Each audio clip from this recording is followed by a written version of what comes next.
Dumb and Dumber 2 opens tomorrow. Please say hello to Jim Carrey.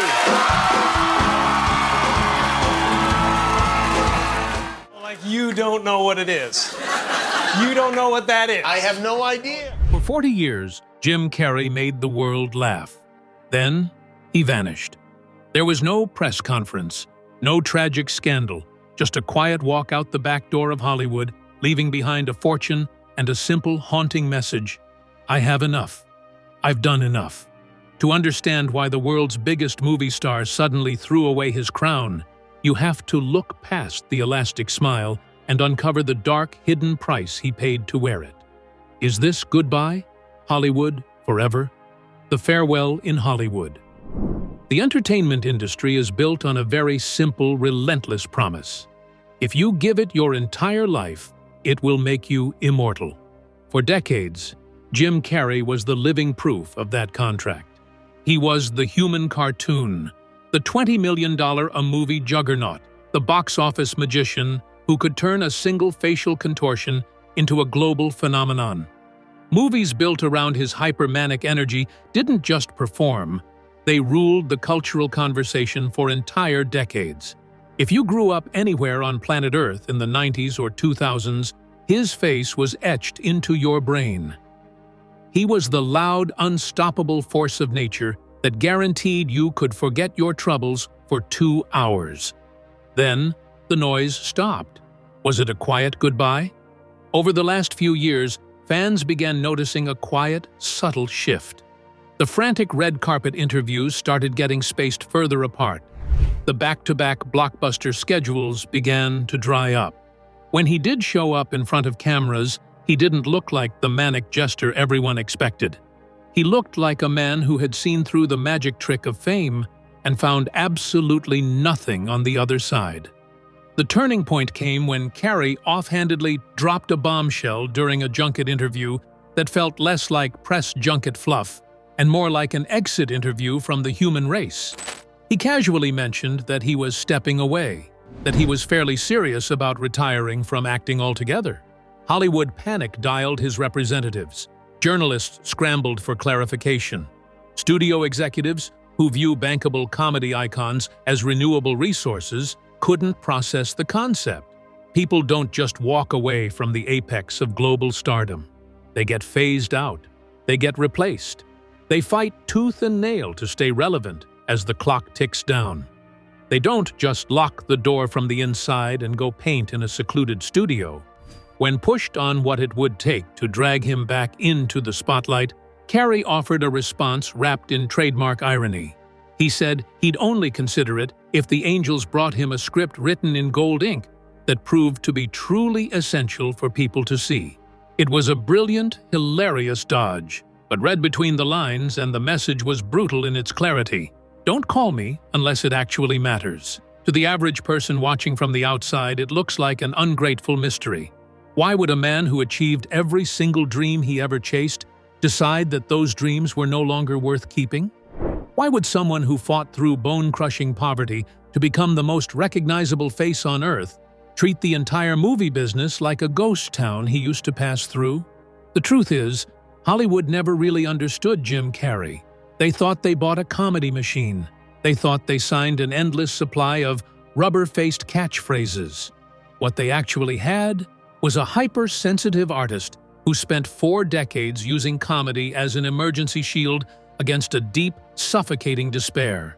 He didn't just decide to leave movie sets behind because he was tired of long shooting days or tedious publicity tours.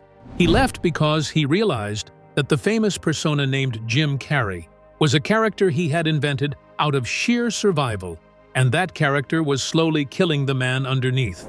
The manic physical bits, the iconic catchphrases, the desperate need to make every single room explode with laughter. It was never just talent. It was armor. And when an actor wears heavy armor for 40 years straight, eventually the weight becomes too much to carry. Before he could give up the character, he had to figure out who was left behind when the lights went down. So, what happens when the mask finally comes off? The $10 million illusion. Well, to get why a man would walk away from global stardom, you first have to watch him conquer it with an intensity that terrified the people around him. Long before he was an icon, long before studio heads knew his name, Jim Carrey was just a broke, desperate kid sitting in a beat-up Toyota, parked on a dirt pull-off overlooking the shimmering grid of Los Angeles. It was 1987. He had no money, no connections, and no guarantee that his strange, frantic brand of physical comedy would ever amount to anything more than late-night, late-stage panic. Sitting in the quiet dark of Mulholland Drive, he pulled out a blank check. He filled it out to himself for the amount of $10 million, wrote "for acting services rendered" in the memo line, and post-dated it for Thanksgiving 1995. He put it in his wallet. It was a delusional act of sheer will, a psychological weapon crafted by a young man who knew that if he didn't manifest a miracle, the darkness waiting at his heels would swallow him whole. He kept that rotting piece of paper in his pocket for 8 straight years. And then the universe blinked. By late 1994, Jim Carrey didn't just break into Hollywood, he detonated it. In a single 12-month window, he pulled off a box office run that remains completely unprecedented in the history of cinema. First came Ace Ventura, Pet Detective, a movie that every major studio had written off as a childish disaster, which somehow transformed into a global obsession. Months later came The Mask, turning his kinetic, cartoonish body language into visual effects magic. And before the year was out, Dumb and Dumber shattered records at the winter box office. 3 original, creator-driven comedy blockbusters in a single calendar year. No actor had ever done it before. No actor has done it since.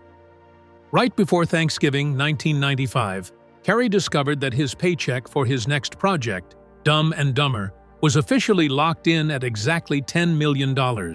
He took that original, faded, crumbling check out of his wallet and buried it in the suit pocket of his beloved father's casket. The magic trick had worked. He had forced the universe to submit to his madness. He was 32 years old, the undisputed king of the world, and rich beyond his wildly desperate childhood dreams. And that is precisely where the nightmare began.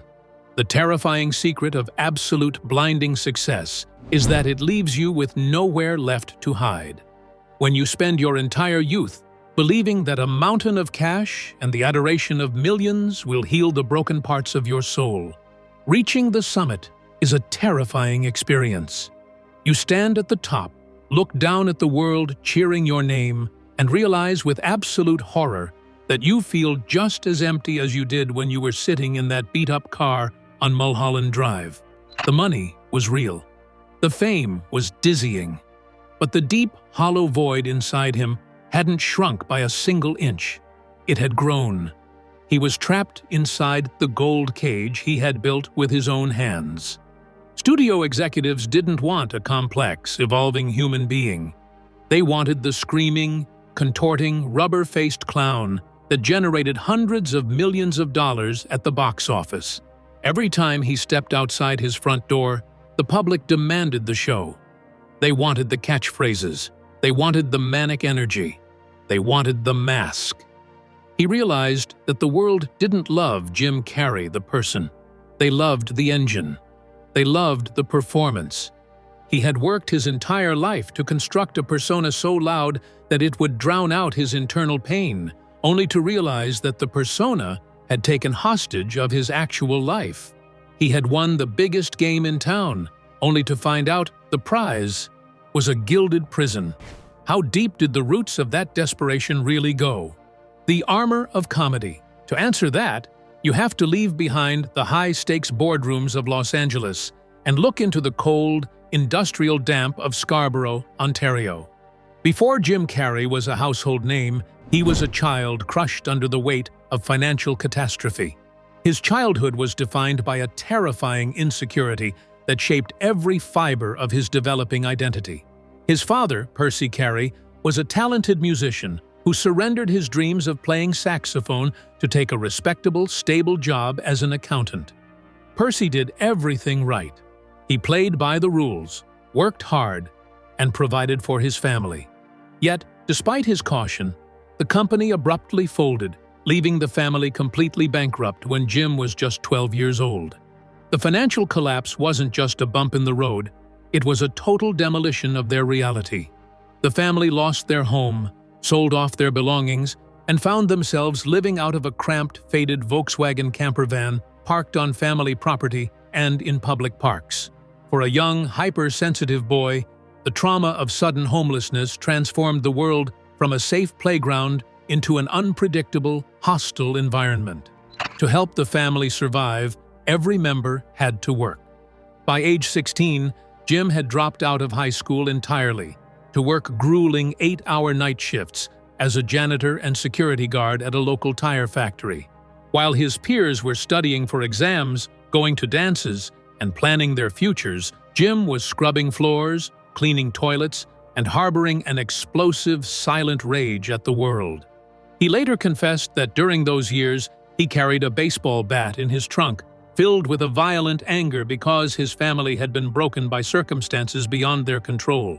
Yet, the economic hardship was only half the battle.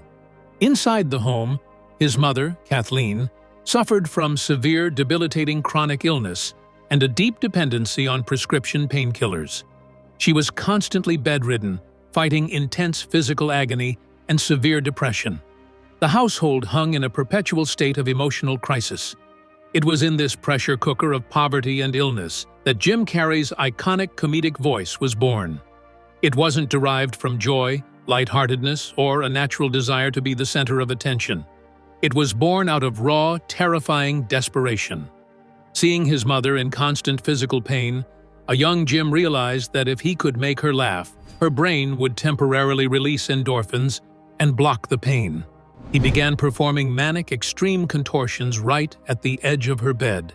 He would throw himself down flights of stairs, slam his face against walls, and do relentless, violent physical impressions just to see a brief smile break across her face.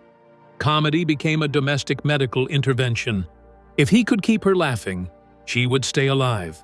If he could keep the room entertained, the terrifying reality of their poverty couldn't leak through the floorboards. He developed an instinctual belief that his value as a human being was strictly tied to his ability to perform. If he wasn't making people laugh, he wasn't safe. The manic energy, the rubber face, the loud voices, they were never just a performance style. They were a biological defense mechanism, a thick suit of emotional armor forged in the fires of childhood poverty and parental illness. He didn't choose comedy. Comedy chose him as a survival strategy. He learned to wear the mask of the invincible jester so thoroughly that he forgot how to take it off, using it to shield his fragile inner self from a terrifying world. When he finally brought that manic armor to Hollywood, it made him the biggest star on Earth. But when an individual wears heavy armor for decades, it eventually stops protecting them and starts suffocating them. What happens when the armor begins to fuse with the person underneath? Losing Jim Carrey. If comedy was the protective armor Jim Carrey built as a child, Hollywood was the giant arena where that armor finally began to fracture. By the late 90s, he was no longer just a box office star. He was a global spectacle. Yet the very machine that gave him power began demanding a terrifying price. To maintain his status as the king of entertainment, he had to inhabit the character of Jim Carrey every waking second. The first major seismic tear in his psychological wall came in 1998 with The Truman Show. For the first time, audiences saw him step away from mindless slapstick to play Truman Burbank, a man who slowly discovers his entire life, his home, his marriage. His Friends is a meticulously constructed reality television set designed for global consumption. The line between the script and Carrey's actual life dissolved almost completely. Just like Truman, Carrey lived inside a fishbowl where every private moment was surveyed, packaged, and monetized. He was surrounded by millions of people who felt they owned a piece of him. Yet he remained deeply, terrifyingly isolated. The film was praised as a brilliant career pivot, but for Carrey, it was an existential mirror reflecting a haunting truth. He had traded a real human life for a performance that never stopped. If The Truman Show laid bare his psychological cage, his next project blew the doors off the hinges. In 1999, Carrey took on the lead role in Man on the Moon, a biopic about his personal idol, the enigmatic performance artist Andy Kaufman. What was supposed to be a career-defining acting challenge quickly descended into a full-blown identity crisis. Carrey didn't just study Kaufman's mannerisms, he allowed the late comedian to entirely inhabit his psyche. For the entire duration of the shoot, Carrey refused to break character. Off-camera, on set, and in private, he demanded everyone address him exclusively as Andy Kaufman or Kaufman's hostile alter ego, Tony Clifton. Studio executives were horrified, director Milos Forman was driven to sheer exhaustion, and cast members were forced to interact with a ghost. Behind-the-scenes footage from the production was so disturbing and raw that Universal Pictures locked it in a vault for nearly 2 decades out of fear that the public would think Carrey had completely lost his mind. When the film finally wrapped and the chaotic energy of Andy Kaufman cleared out of his living room, Carrey woke up to a terrifying void. He looked in the mirror and realized he didn't know who was looking back. Years later, reflecting on that terrifying period in the documentary Jim and Andy, The Great Beyond, Carrey admitted the experience shattered his illusion of self. He realized that if he could step into Andy Kaufman's mind so completely that Jim Carrey disappeared, then Jim Carrey was never a real, static person to begin with. It was just another constructed persona, a set of ideas, vocal patterns, and defense mechanisms he had cobbled together as a homeless teenager to survive the cold. He had gone so deep into the craft of acting that he realized his own personality was paper-thin. The character of the funny guy, the unstoppable superstar, the manic rubber-faced genius, it was all just a show.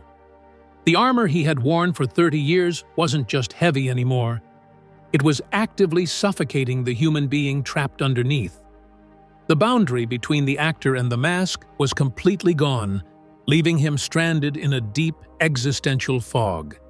He had reached the absolute peak of fame, only to discover that the man at the top of the mountain didn't actually exist.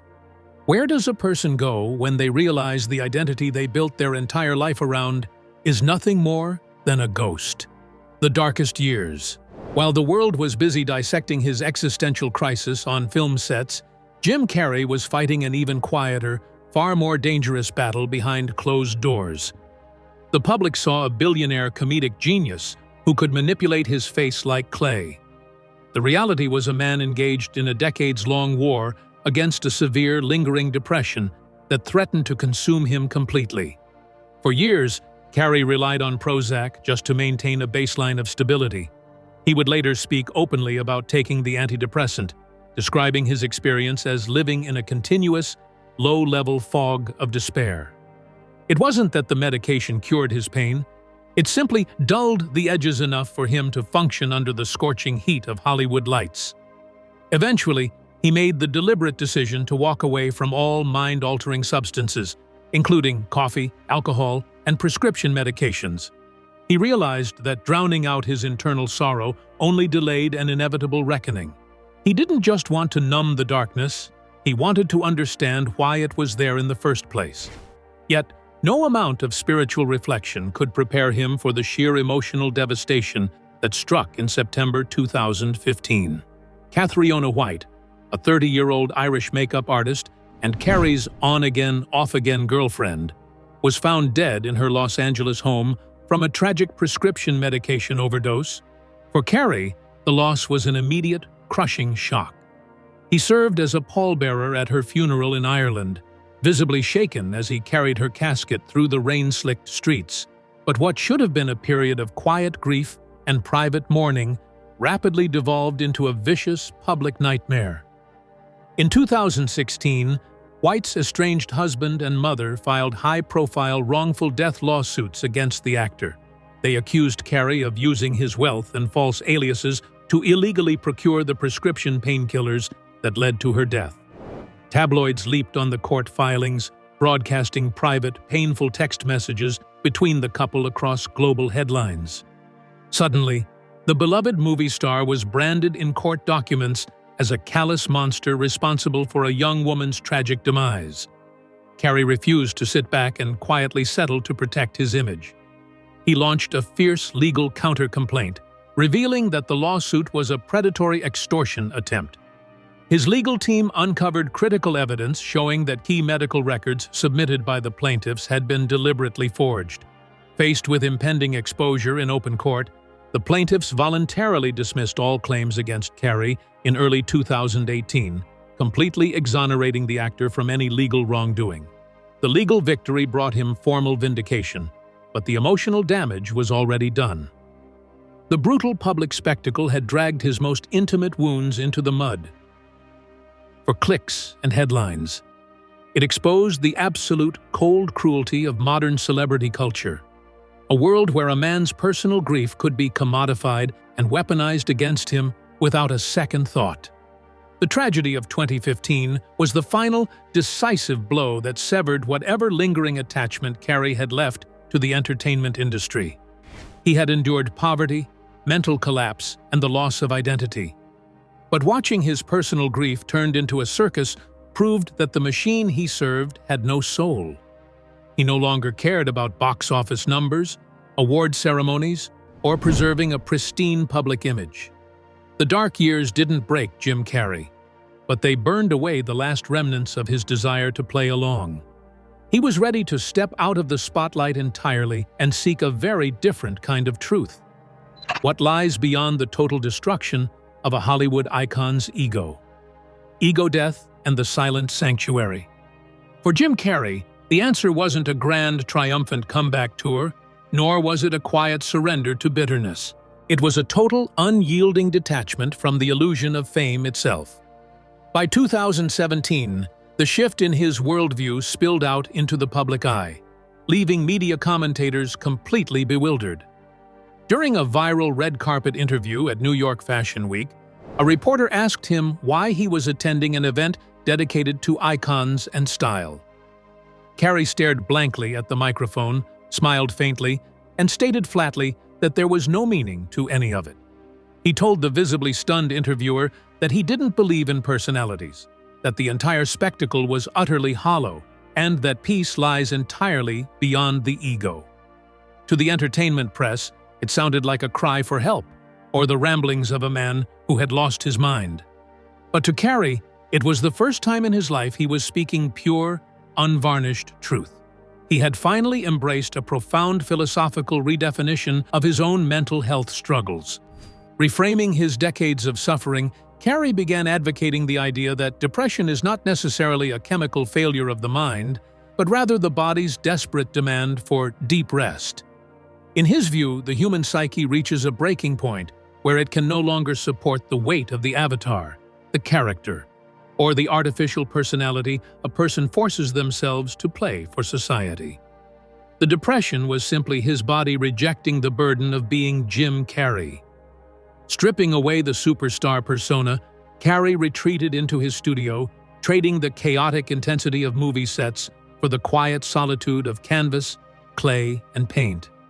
In his 2017 short documentary, I Needed Color, he revealed a sprawling home studio filled wall-to-wall with massive, emotionally raw abstract paintings and gigantic sculptures. He wasn't painting for box office returns, critical approval, or studio validation. He was painting to bleed his internal pain directly onto canvas, using vibrant pigments to process the trauma, loss, and existential void that had chased him since childhood. When he occasionally returned to the screen, such as his critically acclaimed role as Dr. Robotnik in the Sonic the Hedgehog franchise, it was no longer out of a desperate need to stay relevant or fill a hollow void. It was simply a fun, creative exercise he could step into and out of at will, without letting the machine consume his soul. He had achieved the ultimate form of artistic freedom, the ability to walk away from the table entirely, because he no longer needed the world's applause to feel complete. The story of Jim Carrey is not a tragedy about a beloved star who fell from grace or lost his way in the dark. It is the story of a man who used the manic, protective armor of comedy to rescue his family from poverty, conquered the absolute summit of human fame, and was brave enough to take off the mask when he realized it was suffocating him. He gave the world 40 years of laughter, But in the end, he kept the most valuable gift for himself: his own quiet, uninterrupted peace. Through the eyes of Hollywood. How does a man who redefined the absolute boundaries of screen acting look through the eyes of the people who shared the frame with him?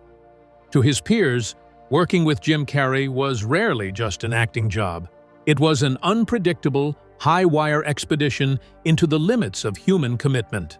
In an industry built on rigid call sheets, rehearsed marks, and carefully controlled egos, Carrey operated like a thunderstorm that broke every rule in the book and left his fellow performers in absolute awe of his genius.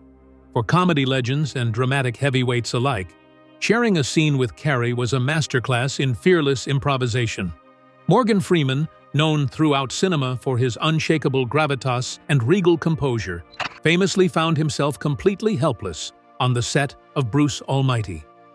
During a serious, dramatic take where Freeman played God, Carrey suddenly abandoned the written script, throwing out spontaneous, wildly absurd improvised dance moves. Freeman broke character completely, reduced to helpless laughter on camera, a moment that underscored a universal truth among his co-stars. Nobody was safe from Carrey's sheer comic gravity. Directors and fellow actors frequently describe his process as a terrifying blend of absolute discipline and total surrender to the moment. Kate Winslet, who starred alongside him in Eternal Sunshine of the Spotless Mind, praised his uncanny ability to pivot from outrageous physical chaos to delicate, heartbreaking vulnerability. While the world knew him as a rubber-faced cartoon come to life, those who worked closely with him saw a deeply disciplined craftsman who poured every ounce of his physical and emotional spirit into every frame. He didn't just utter lines, he weaponized his entire body, turning simple scenes into electrifying, unrepeatable cinema. Yet, for all the manic energy he unleashed when the camera rolled, co-stars often speak with profound respect about the generosity he showed behind the scenes. Actors who worked with him on blockbusters like The Mask and Liar Liar consistently highlight his unwavering desire to elevate everyone around him. He didn't hog the spotlight to drown out his scene partners. He pushed them to rise to his level, turning movie sets into playgrounds of creative freedom where risk was rewarded and mistakes were turned into gold. Even when he stepped into high-profile antagonist roles late in his career, such as Dr. Robotnik in the Sonic the Hedgehog franchise, younger generations of actors stood back in complete reverence. To new talent entering the industry, watching Carrey work was like watching a living legend perform without a safety net. He brought the exact same 100% emotional and physical commitment to a video game villain as he did to an Oscar-caliber drama, proving that true artistry lies in absolute dedication to the craft. The consensus among Hollywood's elite is clear. Jim Carrey is a rare, once-in-a-generation phenomenon, a performer who combined raw instinct, physical genius, and emotional depth in a way cinema had never seen before and may never see again. The trademark on screen and stage. How do you measure an impact that fundamentally rewritten the rules of screen comedy?